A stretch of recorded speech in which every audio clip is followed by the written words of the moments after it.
Hello everyone, this is the Group 5 EQS. For today, we're going to tackle about the number system.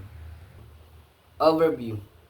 Numeral system in computer science refers to the numeric-based system used for performing computation, storing, and representing data.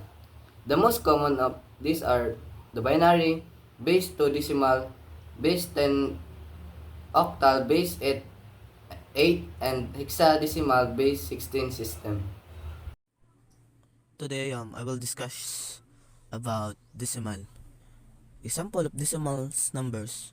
The decimal system is also referred to as the Hindu-Arabic system. Additional, the term decimal is often used to refer to the fractions that is represented as a number in the decimal system. So, a decimal is a way of expressing fractions or parts of a whole using a base 10. System, the decimal 0.75 represent the fraction 75 over 100 or 3 over 4. Here the digit 7 is in the tens place and the digit 5 is in the hundreds place. This means quarters of 1. So certainly here's the other example about decimal. To illustrate how decimals work, imagine you have a pizza that cut into 10 equal slice. If you eat 3 slices, you have eat 3 out of 10 slices of the pizza. In decimal form, this can be represented as 0.3. So 0.3 of the pizza means you have eaten 30% of its this. Decimal is from dividing the number of slices eaten 3 by total number of slices 10, which it gives 0.3.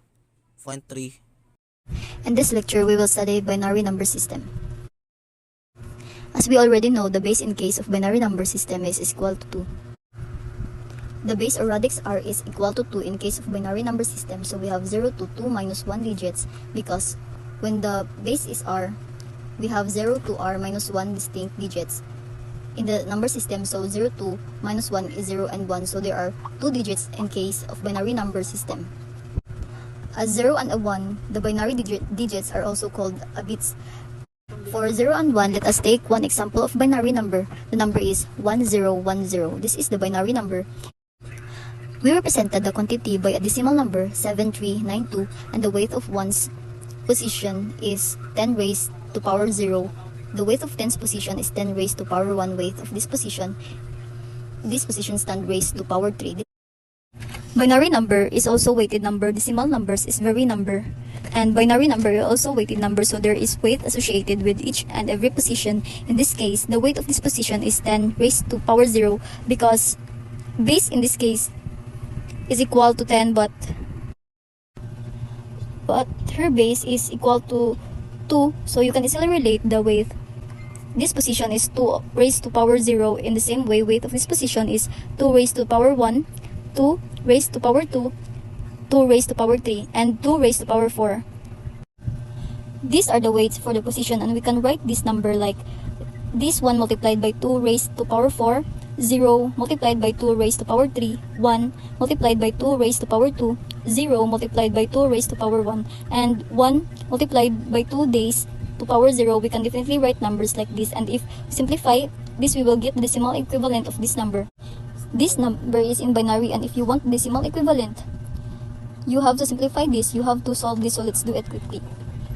2 raised to power 4 is 16, so 1 multiplied by 16, 0 multiplied by 8, 1 multiplied by 4, 0 times 2, and 1 times 1, 1 multiplied by 16 is 16, 0 times 8 is 0, 1 multiplied by 4 is 4, 0 times 2 is 0, and 1 into 1 is 1, and when add this, you will have 21, so the decimal equivalent of this binary number is 21.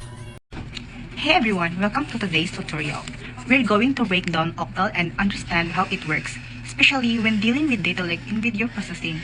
Octal might sound complex at first, but I promise, it's super simple and once you get hang of it.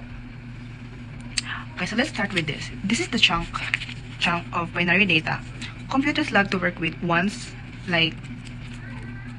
and zeros. But when you're looking at video data or any kind of file, this long stream can be heard to manage interoctal, which base 8 numbering system.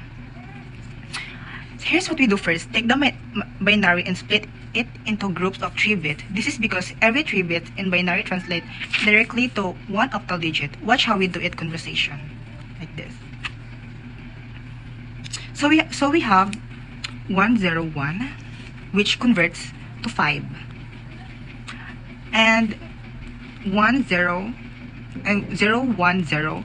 becomes 2. And so on, and by the end, we will take in this long binary number and turn it into much simpler octal number like this. 5, 2, 3, 6, 1, 3, 4, 5. And that's it. Instead of working with a huge string of binary, we now have a compact octal representation. This is super useful when handling raw and data video files or when working with memory address in computer system. Thank you. That's all for today. Today we will acquire the understanding of the hexadecimal number system in details. First, we will learn the reason why the number system is called hexadecimal in the first place. Then we will observe its relationship with binary number system and the reason why and where this number system is used. Thereafter, we will observe how the numbers are formed in this system. And finally, we will understand the general representation of hexadecimal. Now, the symbol that we use in hexadecimal number system are 0, 1, 2, 3, 4, 5, 6, 7, 8, and 9. So these 10 symbols are actually as same as the decimal number system. Now, similar to octal, hexadecimal also has a special significance with binary number. Basically, every 4-bit binary number represent a hexadecimal symbol. Let me illustrate now. In case of a 4-bit binary number, the place value from the LSB to MSB are 1, 2, 4, and 8. Example. Well, this much we already know right now. 0, 0, 0, 0. In hexadecimal is 0. 0, 0, 1 is 1 because in 4-bit, the place underneath the place value 1. 0, 0, 1, 0 is 2 as 1 is beneath 2. 0, 0, 1, 1 is 3 because 2 plus 3 is 3. 0, 1, 0, 0 is 4 as 1 is placed under 4. 0, 1, 0, 1 is 5 because 4 plus 5 is 5. Then 0, 1, 1, 0 it is 6 because 4 plus 2 is 6. 0, 1, 1, 1 is 7 because 4 plus 2 is 6 and 6 plus 1 is 7. Now, 1, 0, 0, 0, 0 is 8 as 1 is placed beneath 8. Decimal to binary. So now let's have an example. Decimal to binary. To binary. Alright. Binary. So for the decimal, we have 78 base 10. So in the number system, always remember guys that there are 8 numbers which are 1, 2, 4, 8, 16, 32, 64, and 128. So now let's proceed to the decimal to binary. So in solving the decimal to binary, example 78 base 10. So we found 64. So we're going to put 1 on it so that we can remember it. And also that's how we convert the decimal into binary, just like this, binary 0 and 1. That's the example. So 128, we're going to put 0. So we need to find another so that we can complete the 78 numbers. So 64. So 64, 32. That's not gonna happen. 64 plus 64 plus 16 is equals to 80. So it's not 2. So 64 plus 8. Let's add 64 plus 8. So 4 plus 8 is equals to 12, right? And 72. So that's a possible number. So what are we going to do? We're going to add another. So 72 plus 2, right? I mean 4. So if we add 72 plus 4, 2 plus 4 is equals to 6 and 76. So if it's not 78 yet, so we're going to add again. So what number? It is number 2, right? Correct. So 6 plus 2 is equals to 8 and 78. So this is our binary. Then right now this is our binary. So base 2. We're going to put base 2. Alright? So for the 78 decimal number system, the base 10, the binary of it is 0, 1, 0, 0, 1, 1, 1, 0. How are we going to convert it into decimal? So it's very easy, guys. We just need to remember these 8 numbers because this is our guide, so that we know that what number are we going to do when converting decimal, right?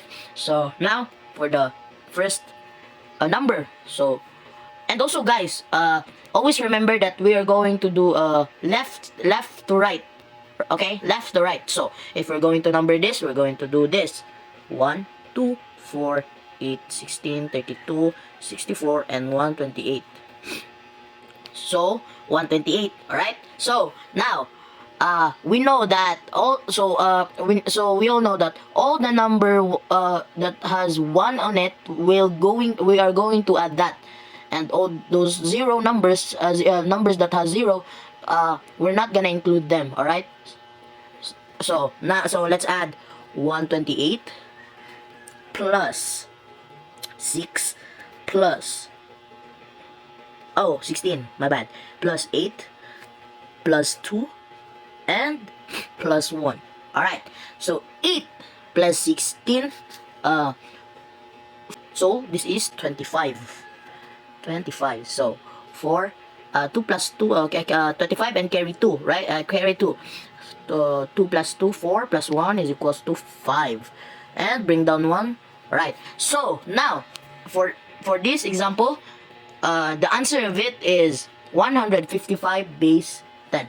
Guys, always remember to have to put a base on it so that we know what is this number for, or if it is for if this is decimal or binary. Right? So we need to put the important is we need to put base 10 on it. So that's it, guys, for this tutorial. Today we were going to tackle about the binary number to octal number. So we have this 101011. To convert a binary number to an octal number, you first need to convert the binary number to its decimal equivalent and then convert the decimal number to octal.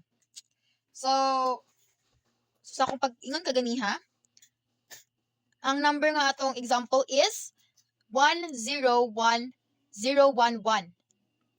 So always remember the number, which is ang color is blue, the 1, 2, 4, 6, and 8.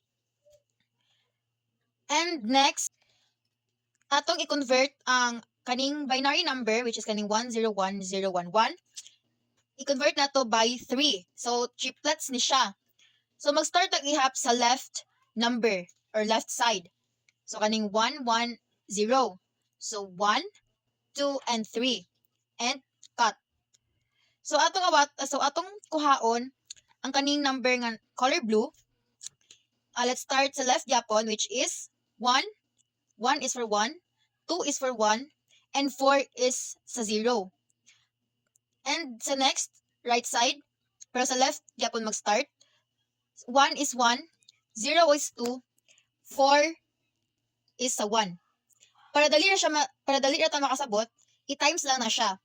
So 1 times 1 equals 1. So 2 times 1 equals 2, and 4 times 0 equals 0. And next, we have 1 times 1 is 1, 2 times 0 is 0, and 4 times 1 is 4. Para dali na tayo makasabot, no, sa pagbutang, i-plus lang na siya.